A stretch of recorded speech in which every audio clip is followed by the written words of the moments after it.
very good afternoon. It is 1 p.m. here in Kenya's capital, Nairobi, and you are just in time for The Ambassador, where we debunk global diplomacy and geopolitics. I am your Ambassador Susan Nganga, standing in for Paul Mathange. To our first story, at least 22 people are reported dead, more than 200 injured as unrest ensues in Luanda, the capital city of Angola. The Angolan government decision to hike fuel prices by 33% sparked protests from taxi drivers. Luanda has witnessed riots since Monday this week, looting and property destructions as police clash with protesters. For the third day running, Luanda, the capital city of Angola, is witnessing unrest sparked by the government's decision to cut fuel subsidy and raise diesel prices by 33%. So far, at least 22 people have been reported dead and about 200 injured, while 1,200 people have been arrested following the protests. Angolans decry corruption, unemployment, and food insecurity. Angola is an oil-rich, impoverished South African country.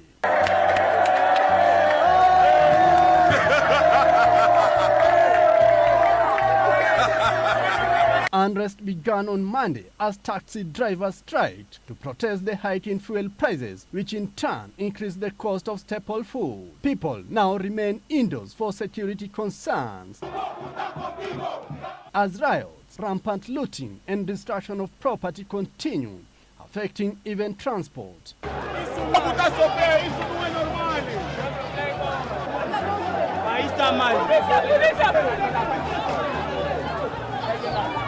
Foreign embassies, including United States of America, have so far issued warnings to their citizens, advising citizens to limit travels in Luanda. President João Lourenço has dismissed the concerns about the 33% fuel price hike. Lourenço says protesters are using it as a political tool. Meanwhile, Taxi Drivers Union, which had initially called for the strike, has distanced themselves from the looting and destruction of property.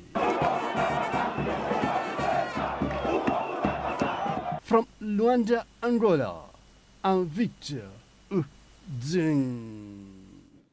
Tensions are rising in Ivory Coast as President Alassane announces his controversial bid for fourth term in office. Opposition leaders are calling the move unconstitutional and warning of deepening political unrest ahead of the October elections. Here's more on the growing dispute shaking the West African nation.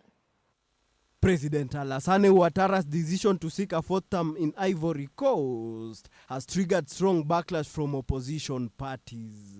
At 83, Ouattara cites national security and economic instability as reasons to stay in power. Oui, je suis candidat parce que... Yes, I am a candidate because the constitution of our country allows me to seek another term, and my health permits it. I am a candidate because our country is facing unprecedented security, economic and monetary challenges, the management of which requires experience. But critics call the move unconstitutional and dangerous for democracy. Comment il peut justifier que la Constitution l'autorise? How can he justify that the Constitution allows him to run for a fourth term when the Constitution is consistent? That one cannot serve more than 2 terms, and that at the time it was adopted, the leaders and drafters of the Constitution themselves were adamant that it did not allow M. Ouattara to run for another term. Furthermore, independent of the Constitution, he himself has repeatedly said that he is ready to pass the torch to the next generation. In 2020, he cited exceptional circumstances to justify his candidacy. So, how can he explain that today he's seeking a fourth term? Opposition leader Pascal Afingwe San argues the constitution was never meant to allow more than 2 terms and says Ouattara is now part of the country's problems, not the solution. He's become a problem. He's divided Ivorians. He imprisons people day in and day out. He's destroyed our relations with the sub-region. He's truly become a problem for Côte d'Ivoire. And this problem must be resolved so that the country can regain its unity and stability, rebuild its relations with the West African sub-region first, and then reposition itself on the international stage. With key rivals barred from the race, concerns over fairness and transparency are rising. They are preventing me from running because they're afraid. They know I'm popular. It's unfair. We want the government to allow those eligible to make the choice of their representative. This is not democratic. The conditions are not at all right, as there are several important candidates belonging to major political parties who've been excluded from the process and are now campaigning to be reinstated. Until the entire opposition mobilizes to ensure that the Independent Electoral Commission is more transparent and more balanced, so that the electoral code is revised, the electoral roll is cleaned up, and all these issues are resolved, there is no prospect of peaceful elections.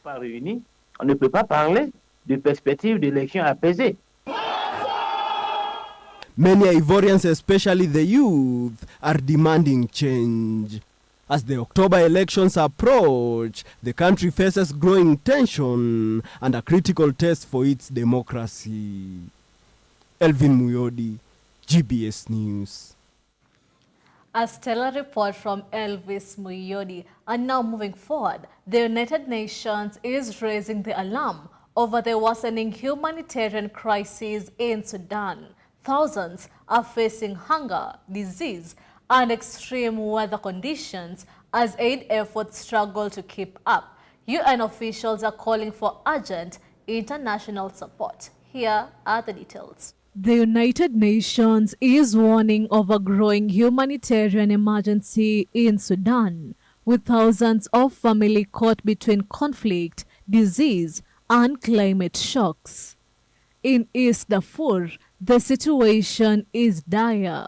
More than 7,000 people living at Lagawa displacement site are running out of food.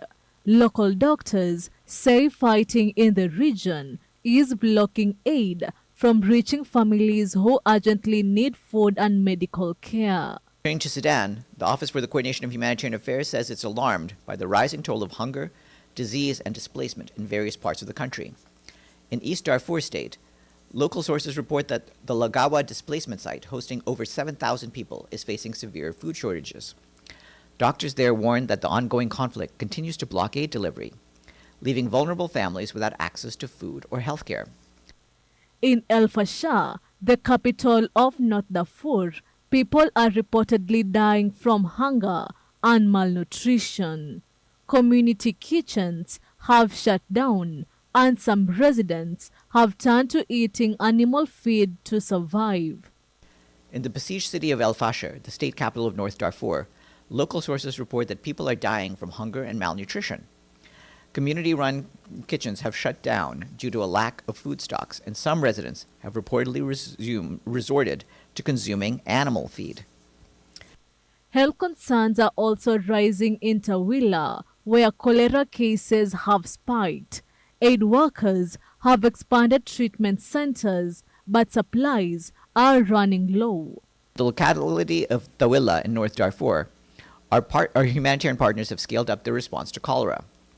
Our partners have expanded treatment care center capacities, but needs remain acute. Medical supplies are running low, and it is critical that clean water supplies, the construction of latrines, and awareness campaigns be urgently ramped up. There is a critical need for clean water, toilets, and public health education to prevent further spread. The weather is making things even worse. Meanwhile, our partners report that in North Kordofan state, heavy rains displaced around 550 people and damaged or destroyed over 170 homes in the locality of Rahad on Monday. In the eastern Sudan state of Kassala, Torrential rains have devastated the Garb al-Matar site for displaced families, affecting more than 6,000 people. Many tents were flooded, leaving children exposed to cold, hunger, and unsanitary conditions.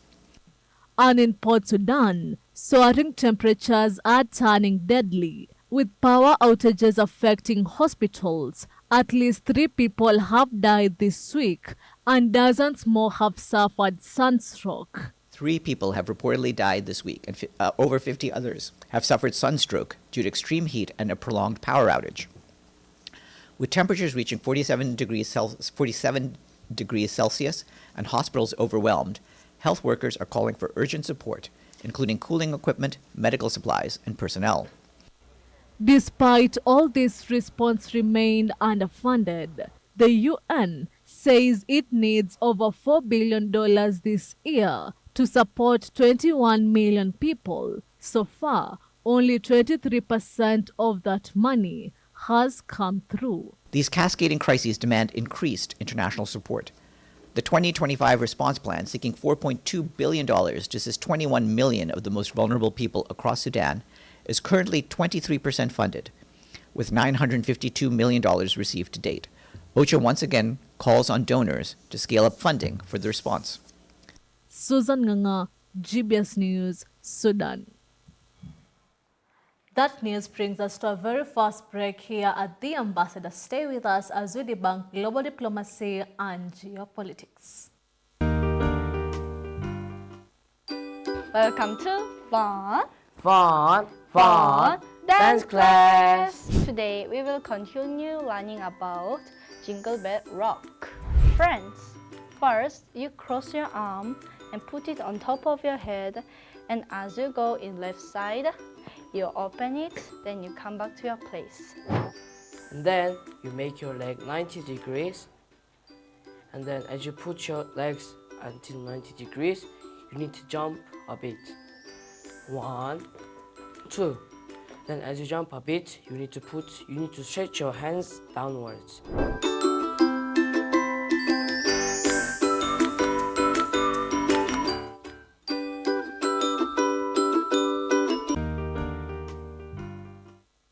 We are going to go straight to the topic of the day, which is AI in education. AI in education. AI is called artificial intelligence. I think this is something that computer techs designed to make our life easier. If you just write everything that's on ChatGPT, when you're going to your work or whatever you want to do, your interview, you're going to feel miserable. We are going to use AI to show out your creativity. Then that's not really you who did it, but like there's AI and there's you combined together. AI should be just there to maybe enhance your points, but not just to generate for you the answers. I think it's like 50-50 because sometimes it's like, yeah, you're just using it to like enhance like your creativity, and then other times it's like you're just stealing other people's ideas. You're not like really thinking.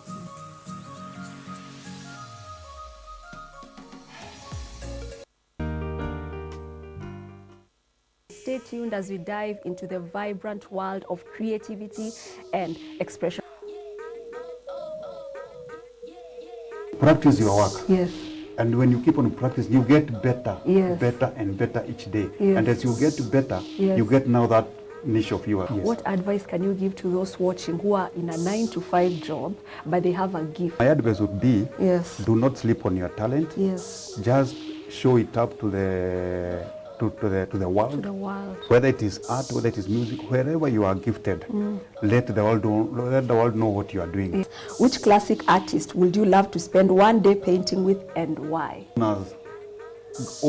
Grandma Moses. She started painting in her 70s. Oh. And she excelled. Yes. As, she was a painter. Yes. But she started painting professionally, yes, well past 70s. Wow. And by the time she died in 1902, she had done marvelously in the art world. Hello, my name is Nyabio. I'm from Mahanim. Called this school a good school because the second my mom saw it, she saw it was Christian-based. And when I see Christian-based, that's what the character my mother wants from me. And I like the sports that we play for PE. Like sometimes we play table tennis, we can play football, we match, and on Fridays we have games. And we verse the teachers in football. And this is why I think the school is the best school your children can go to.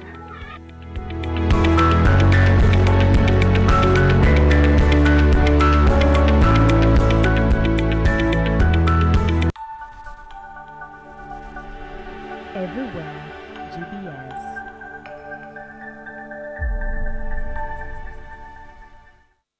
Welcome back to the bulletin, and now we move forward to the Middle East, where Gaza is on the brink of a humanitarian catastrophe as Israeli restrictions continue to block vital aid, leaving warehouses empty and residents starving. According to the UN, the limited assistance reaching the enclave is nowhere near enough to prevent rising deaths from hunger and malnutrition, highlighting what officials described as a deliberate and devastating policy of deprivation. Beatrice Ongoi with the details. Humanitarian desperation in Gaza is reaching new heights as aid warehouses remain virtually empty due to Israel's continued blockade. According to the UN Office for the Coordination of Humanitarian Affairs, the limited aid that does make it through is insufficient to counter what it describes as a deliberate policy for starvation. The agency warns that civilians, especially children and the elderly, are dying from hunger and malnutrition with no sign of a relief in sight. Because of hunger and the lack of food, my children have nothing to eat. I haven't had any flour for nearly 2 months. We just want to eat and survive. Despite repeated international appeals, Israeli restrictions on crossings and deliveries have choked the flow of food, medicine and other essentials into the besieged enclave. Aid convoys are either delayed or turned back, or what little gets through is far from meeting the urgent needs of Gaza's more than 2 million residents. Humanitarian organizations on the ground describe the situation as catastrophic, with some families surviving on one meal every 2 days. Come in with us and we load the aid together. Then they let us in small groups, 10 vehicles at a time. But as soon as we exit, people swarm us.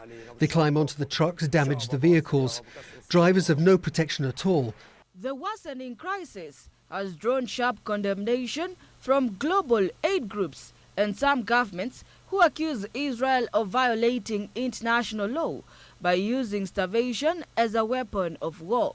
The UN has called for immediate and unhindered humanitarian access, warning that without urgent action, the death toll from preventable causes like hunger could soon outpace that of direct conflict. Now we move forward to what's happening in the United States. U.S. President Donald Trump has announced a sweeping 25% tariff on all goods imported from India, escalating global trade tensions. The tariffs, set to take effect this Friday, are part of a broader set of trade measures targeting multiple countries. In a statement, Trump also warned the Indian government of potential penalties over its continued purchases of Russian oil and arms, though he did not specify what form those penalties might take. Trump's aggressive trade action did not stop with India. He also slapped 50% tariffs on Brazilian goods, citing the ongoing trial of Brazil's former president, Jair Bolsonaro, who is accused of plotting a coup after losing his re-election bid. Trump called the trial politically motivated and announced sanctions against the judge overseeing the case. The Brazilian government responded by reaffirming its commitment to letting the legal process unfold unless prosecutors decide otherwise. Analysts warn that the latest move risks deepening rifts between Washington and key international partners. Very much business in terms of business with us. They sell a lot to us, but we don't buy from them. You know why? Because the tariff is so high. They have one of the highest tariffs in the world. Now they're willing to cut it very substantially, but we'll see what happens. We're talking to India now, we'll see what happens. And it doesn't matter too much whether we have a deal or whether we charge them a certain tariff, but you'll know at the end of this week. As with a lot of the Trump messaging and signaling, it's never over till it's over. And so he has already said that this is not the final word on the tariff levels for India. He's left the door open to further talks, and clearly Indian officials are going to be walking in that door, and they are going to continue conversations. Now, there are only so many concessions that the Indian officials can make because there are a whole bunch of constraints that they have to look out for on the domestic political front. And I think at some point, Trump and Modi will have to have a conversation about their respective, political constituencies that they need to meet. So I think this is not the final word on the tariff rate on India, but it is a significant step in that direction.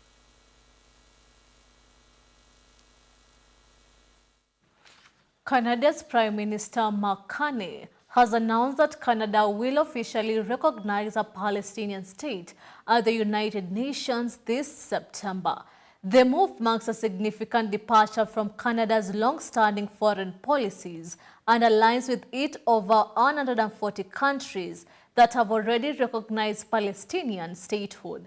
Carney framed the decision as a step towards reviving the two-state solution and supporting a peace process rooted in democracy and mutual recognition. The announcement comes amid growing international criticism of Israel's actions in Gaza and signals Canada's willingness to challenge its traditional allies on the issue. While largely symbolic, the recognition is expected to add momentum to global efforts pressing for renewed negotiations and accountability in the region. Carney's decision also reflect broader shift in Western attitudes as more nations recognize their position on the Israeli-Palestinian conflict.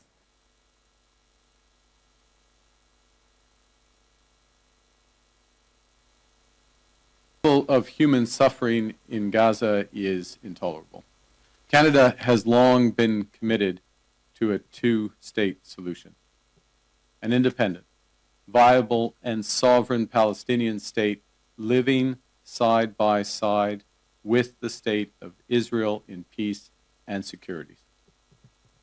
For decades, it was hoped that this outcome would be achieved as part of a peace process built around a negotiated settlement between the Israeli government and the Palestinian Authority. Regrettably, this approach is no longer tenable. Canada intends to recognize the state of Palestine at the 80th session of the United Nations General Assembly in September 2025. This intention is predicated on the Palestinian Authority's commitment to much-needed reforms, including commitments by the Palestinian Authority's President Abbas to fundamentally reform its governance, to hold general elections in 2026 in which Hamas can play no part. And that's all for today. With me, Ambassador Susan Nganga on The Ambassador. Follow all of our stories at GBS TV Africa. It's updated throughout the day. Remember, here at The Ambassador, we debunk global diplomacy and geopolitics. Have a good afternoon.